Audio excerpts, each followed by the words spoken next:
The celebration of New Year is a global tradition that transcends culture, religious, and historical boundaries. As the clock strikes midnight on December 31st, people around the world come together to bid farewell to the passing year and welcome the dawn of a new one. The observance of New Year is deeply rooted in the human experience, embodying a collective desire for renewal, reflection, and the embrace of new possibilities. The annual celebration serves as a universal marker, reminding us of the cyclical nature of time and providing an opportunity for individuals and communities to set intentions, make resolutions, and unite in the spirit of hope and optimism for the future. In this exploration of why we celebrate New Year, we delve into the rich tapestry of cultural, historical, and symbolic significance that has shaped the global tradition, making it a momentous occasion that resonates with people from all walks of life.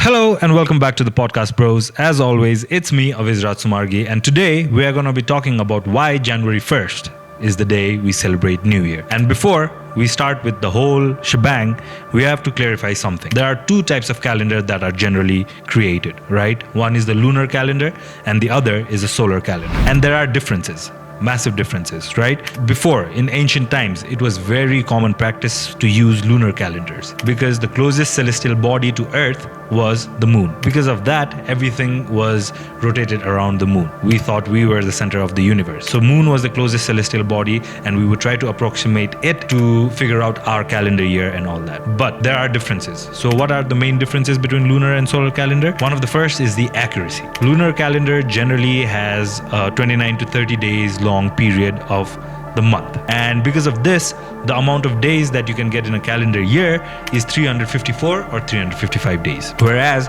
the solar calendar, it takes the accountability of the earth and the time it takes for the earth to rotate around the sun, and that is approximated to be around 365.25 days. Much more accurate and much more maligned with the seasons and the times where traditions and cultures are celebrated, right? So that is why solar calendar are more in favor now. The lunar calendar do not align perfectly with the seasons. So for example, because we just have 355 days or 354 days, because of that we have 10 days 0.25 days of discrepancy. So over the period of a long time, this will cause, so for example, if Easter was to fall in March, this will cause Easter to fall in Feb or maybe even January, depending on how long of a time discrepancy the period of people will allow, right? And that's the other thing. Whereas the solar calendar is completely in sync with all the seasons. To make it more accurate, we use the leap year, right? Because it's 365 days 0.25. So over 4 years of time, we add one more day to the month of February, and that completely aligns it with the equinoxes and the solstices. And then finally, some of the examples of some of the cultures that use lunar calendar still are the Hindu religious calendar, the Islamic religious calendar, Hebrew calendar, the Chinese calendar. These are all still lunar calendars, whereas Gregorian calendar or the Julian calendar or the ancient Egyptian calendar, these were more the solar calendar. Let's talk about New Year's and why it was celebrated. So to find that out, we have to go all the way back 4,000 years, right, to the ancient Mesopotamian time. One of the earliest recorded New Year celebration dated back to 4,000 years in the ancient Mesopotamia. People that celebrated these New Year was the Babylonians, and the New Year around that time of the vernal equinox. So vernal equinox is that day. Generally it falls in March, right? And this is that day when the length of the day and night is almost equal. It's not exactly equal, but it's almost equal. Because of this, they used to celebrate this day as the New Year's Day. And this celebration of New Year's was known as Akitu, right? And it lasted for 11 days. Yep, the ancient Mesopotamian knew how to party, okay? Not just ours, like one day, you know? The ancient Mesopotamian who lived in the region between Tigris and Euphrates.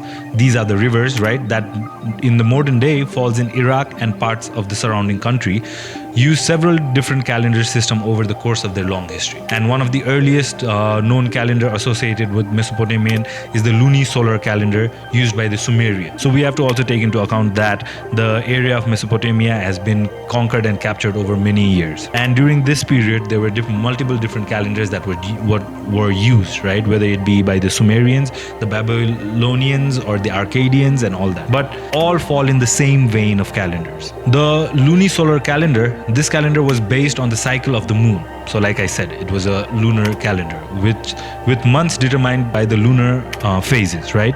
But it also incorporated adjustment to align with the solar year. If we follow the lunar calendar, we'll just get 354 to 55 days. Because of that, every once in a while you had to adjust the calendar with the solar year so that the equinoxes and the solstices fall in the same day. But the Sumerian calendar still had 12 months in the year, right? And each month beginning with the sight of the new crescent moon. So like the first day of the moon, that was the day when everyone used to celebrate this as the new month. So there is an intercalation. What is intercalation?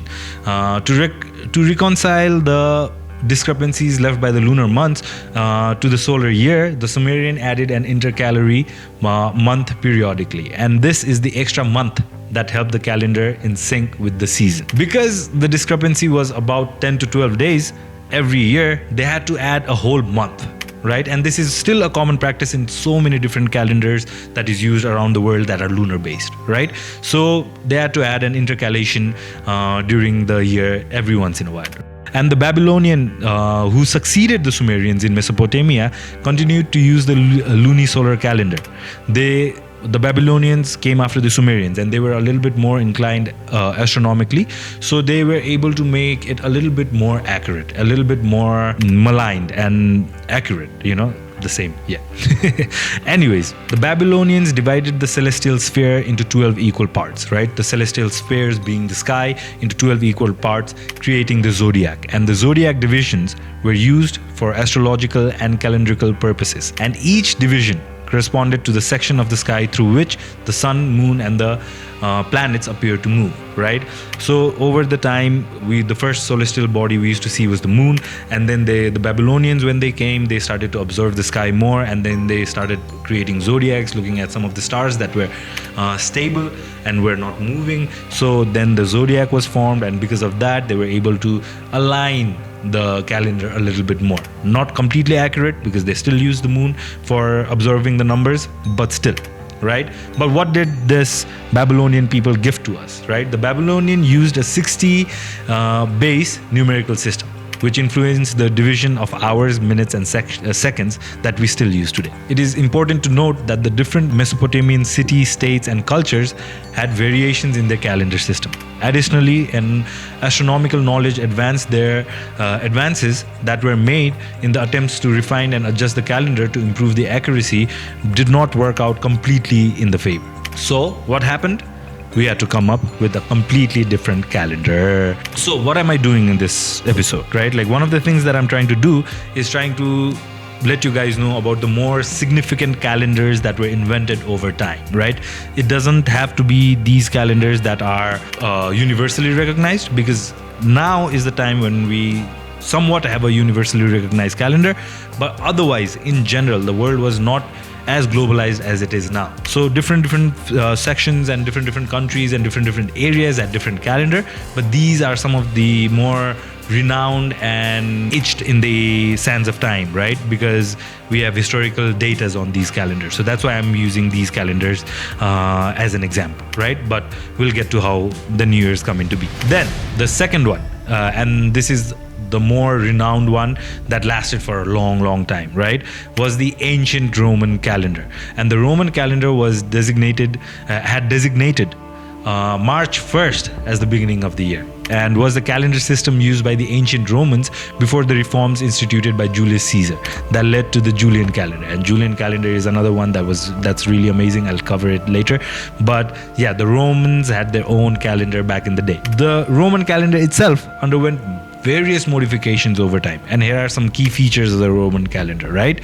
So the earliest Roman calendar is believed to have been a lunar calendar as well, with the months corresponding roughly to the phases of the moon. The original calendar had 10 months, just 10, right? And because it only had 10 months, it only had 304 days to account for the year. So that means there was massive discrepancy in this calendar as well. And the year began in March, ending in December. So there was no January or February. So according to tradition and the legends, there was a king named Numa Pompilius who succeeded Romulus right? And he added 2 more months to the calendar that the Roman used, and in around 713 BCE. So the months that he added were January and February. The reforms increased the total number of days in the Roman calendar to 354, again just like the Babylonians. And then the month of January is named after Janus, right? The Roman god of doors and gates. Exactly. Yes, Roman had gods for doors and gates as well. Exactly. Yeah. But the reason Janus was used was because Janus, being the god of doors and gates, he symbolized the beginning and transition, right?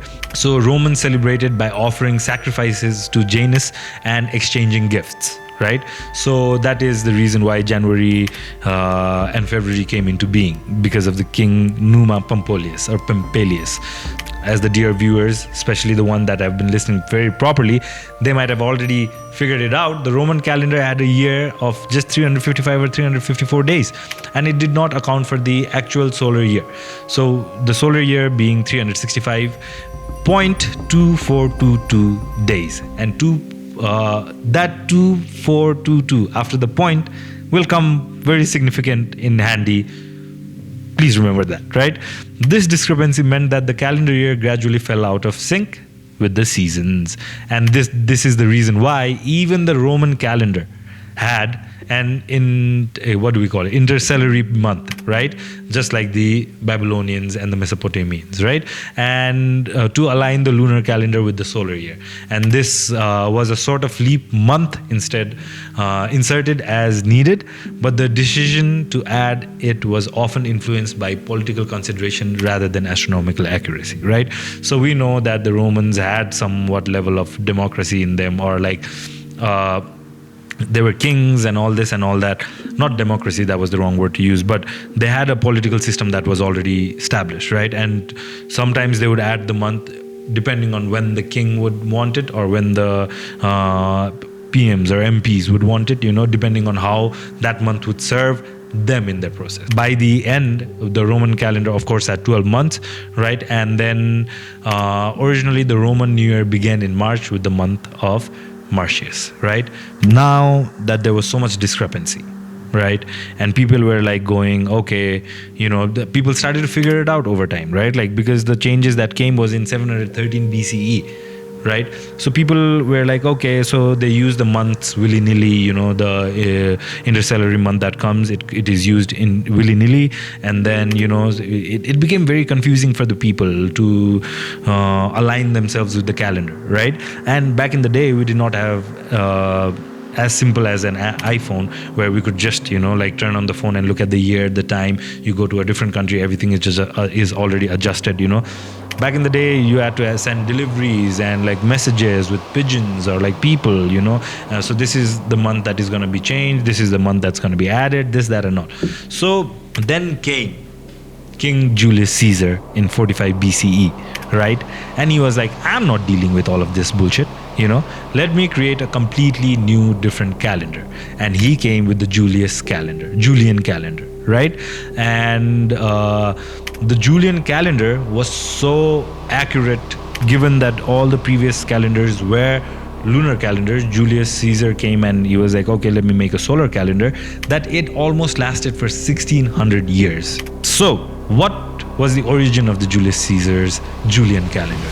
Julius Caesar was like, okay, I need some help. So he went to Alexandria, right? And for the people that know Alexandria, this used to be one of the biggest educational hub back in the day. With the help of the Alexandrian astronomer Sosigenes, right? And I think I'm butchering that name as well. But he initiated the reform to create a more accurate solar calendar, right? And the Julian calendar approximated the solar year as 365.25 days, right? By having a 365 days with an additional day added every 4 years as the leap year. And this provided a relatively close approximation to the solar year of about 365.2422 days. And remember that 0.2422 days. It's gonna come in handy, guys. In the Julian calendar, a leap year occurred every 4 years. This was significant improvement over the earlier calendars, right? And that had less predictable and more complex leap year patterns, right? Like sometimes you'd have to insert a month, sometimes you'd have to wait for 2-3 years to insert that month, So it was so much inaccurate that like this Julian calendar was a vast improvement. That's why it lasted for 1600 years, right? And the Julian calendar retained the names of the month from the Roman calendar. So that's why the Julian calendar itself also had 12 months, right? And of the months, so most of the months were either 30 or 31 days, except for February. Because of the leap year, it was either 28 days or like 29 days every time the leap year came around. And this is where the precedent is properly set, right? In the Julian calendar, January 1st was again established as the first day of the year, not March, not the equinoxes or nothing like that, but January 1st, because given it was the first month and the first day of the year, this was the date chosen to be the new year, right? And this tradition continued even further all the way up to the Gregorian calendar, right? And the Julian calendar was widely adopted across the Roman Empire. Given that Julius Caesar was a Roman king, it was easily adopted by the Roman Empire and most of the Western Christian countries, right? It became the standard of civil calendar in Europe and it was used for most secular and administrative purposes. Because we have to understand the reason why we need a calendar that's somewhat global is that so that everyone can work in the parameters that is set to everyone, right? Like imagine I had a different calendar, you have a different calendar, and then we are trying to use it, right? So then I'll have to adjust it every time that I want to give you deadlines or I want to set something up for you, right? So that's why it was somewhat understandable that like a lot of people, and Roman Empire being one of the biggest empire at that time, it was understandable that a lot of people and a lot of countries and regions in and around Rome started to use this calendar, right? So that they could be aligned with the Roman people. What happened? Right? Despite its accuracy in comparison to the earlier calendar, the Julian calendar still had a small discrepancy with the actual solar year. It approximated the solar year to be around 365.25 days. And this is where the 0.2422 will come in handy, people, because 365.25 days was close but not quite accurate. The actual solar year approximates to around 365.2422 days. This amounted to an error of about 11 minutes and 14 seconds per year, right? So 1600 years it was used, right? And over that 1600 years, that 11 minute 14 seconds started to accumulate, right? So over the centuries, the discrepancy accumulated, leading to a misalignment with the equinoxes. And by the 16th century, this discrepancy had accumulated to the point where the spring equinox was occurring earlier than the calendar indicated. Like I said before, time started to so it started either falling in February or April, right? So this issue was particularly problematic for the Christian. Liturgical calendar was the calendar adopted by the Christian churches, right? And this was a calendar more in line with the Jesus Christ's date of birth rather than the Roman culture, right? So which was, and because the other reason why the Christian were having problems with this calendar, the Julian calendar, was also because the Christians followed the equinoxes, right? And because spring was supposed to, the spring equinox and the celebration of Easter was supposed to happen at the same time, right? But then because the time started to misalign, that created a lot of confusion, right? So the Julian calendar served as the standard calendar in the West until the introduction of the Gregorian calendar in 1582, right? The Gregorian calendar was implemented to address the accumulated discrepancy. The discrepancy we talked about, 11 minutes 14 seconds over the years, right? And provided a more accurate measurement of the solar year. While the Gregorian calendar is now the widely accepted civil calendar, the Julian calendar is still used by some of the Eastern Orthodox Christian churches for their liturgical purposes, right? So the Julian calendar is still used by the Orthodox churches in some part of Eastern Europe and other countries, but now Gregorian calendar is the main dog in town, let's put it that way, right? But there was a period, right? Because Rome was a big country, the Roman Empire was a big establishment, right? But during the medieval period in Europe, the celebration of New Year's Day fell out of favor during the Middle Ages, right?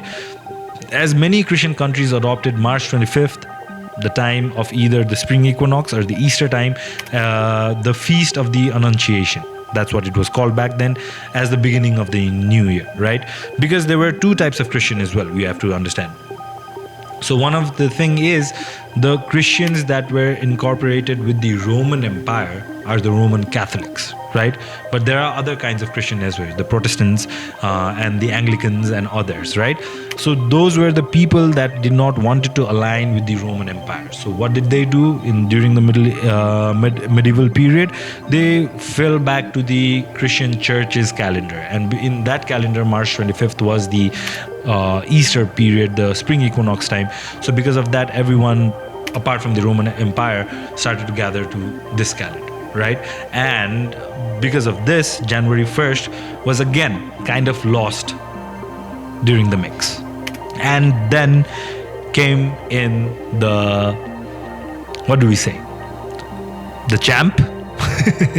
Because that's the calendar that's lasted, right? That's the calendar that's won. So I think I have to refer to him as the champ.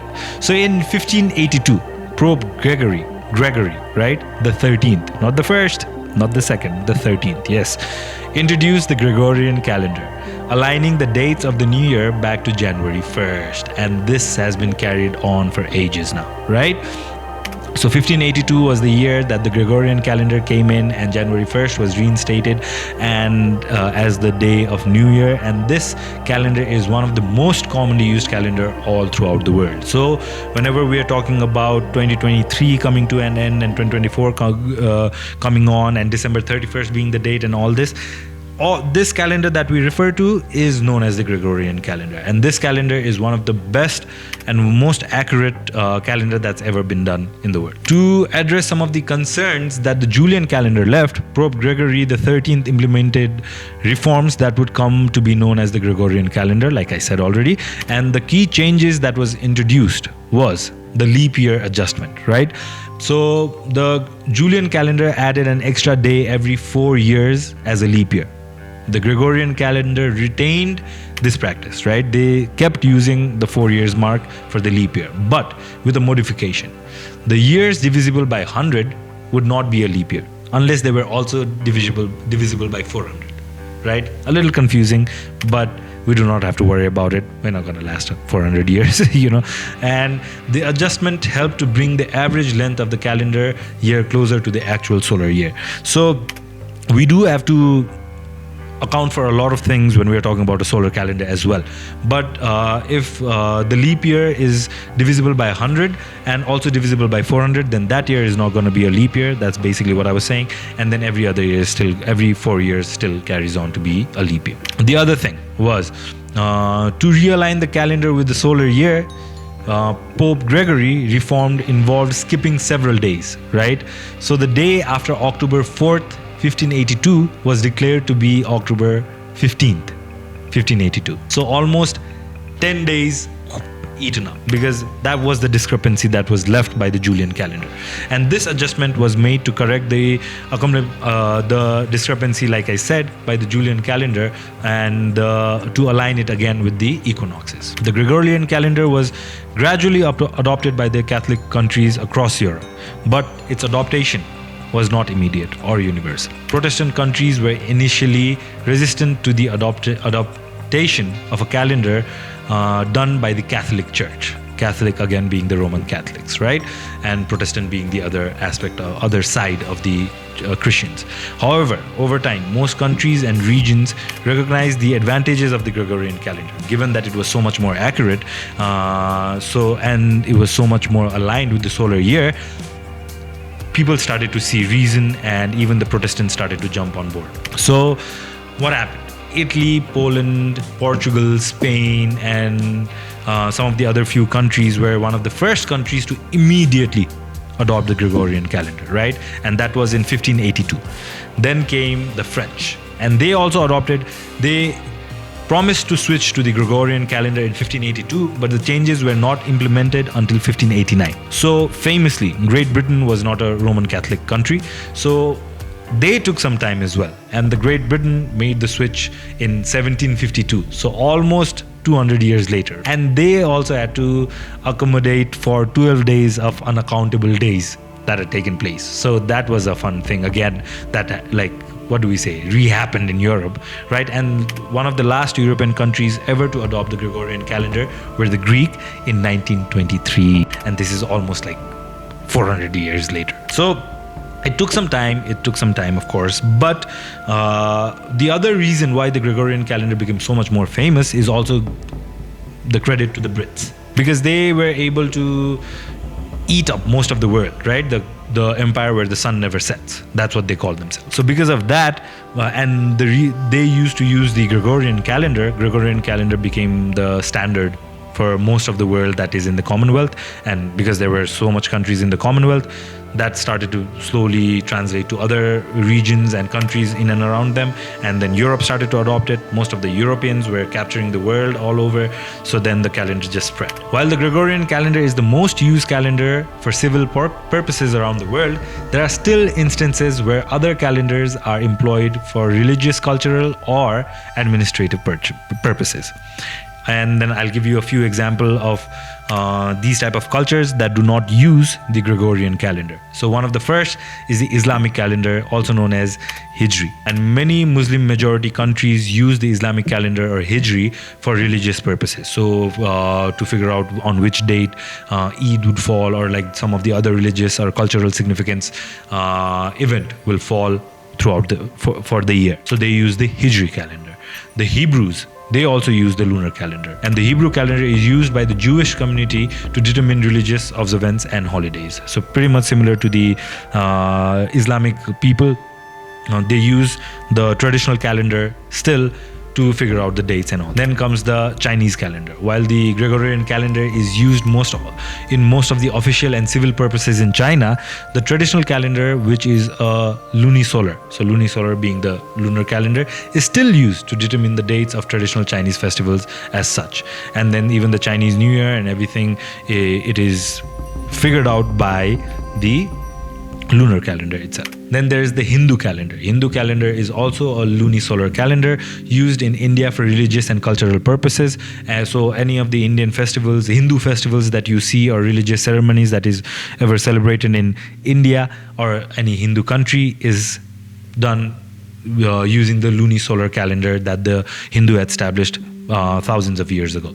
There is another calendar, that's the Iranian calendar. That is also that is a calendar. Now, this is an interesting calendar. I'm not going to get too deep into it, but this is a solar Hijri calendar, right? So it is different from the other normal Hijri calendar, and the calendar is used on month-based system as well, with the tropical year, and it is alongside the Gregorian calendar for civil purposes. So in Iran as well, they use the normal Gregorian calendar, but just like China or some of the other countries that we've mentioned, Israel and the Muslim nations, they use the traditional calendar for that, to figure out the dates of important religious festivals and traditions. Ethiopia, on the other hand, uses a very different calendar that is more aligned to the Julian calendar. And the Ethiopian New Year falls on a completely different date, and that is September 11th or 12th. So given that I'm from Nepal, I have to also mention my country, right? And Nepal used the Vikram Sambat calendar, also known as the Hindu calendar. So this is much more aligned with the Hindu calendar that I've already mentioned. In Nepal, that is the main calendar that we use, right? We try to use the Gregorian calendar for civil purposes, but in general, for purposes of working in and around Nepal, we use the Vikram Sambat, VS. So that's the calendar that's used. And it is important to note that the use of different calendars often depends on the context, right? For instance, a country might use traditional calendar for religious and cultural events, like I've already said, while the Gregorian calendar for official, administrative, and business purposes. Additionally, some regions and district cultures or religious identity may maintain the use of traditional calendars. So for example, Nepal, like I said, we still use the traditional calendar as the main calendar, and then alongside that, we use the globally accepted Gregorian calendar whenever we are dealing with people from abroad. But that was the complicated history of the Gregorian calendar and why we celebrate New Year's on January 1st. Given all this and the alignment of the topic to the New Year's Eve, I would like to say that Happy New Year to all the viewers and listeners and watchers. Hope you guys have a wonderful end to 2023 and an amazing start to 2024, and hope 2024 is your year. Thank you so much for tuning in, and see you guys in the next one. Peace!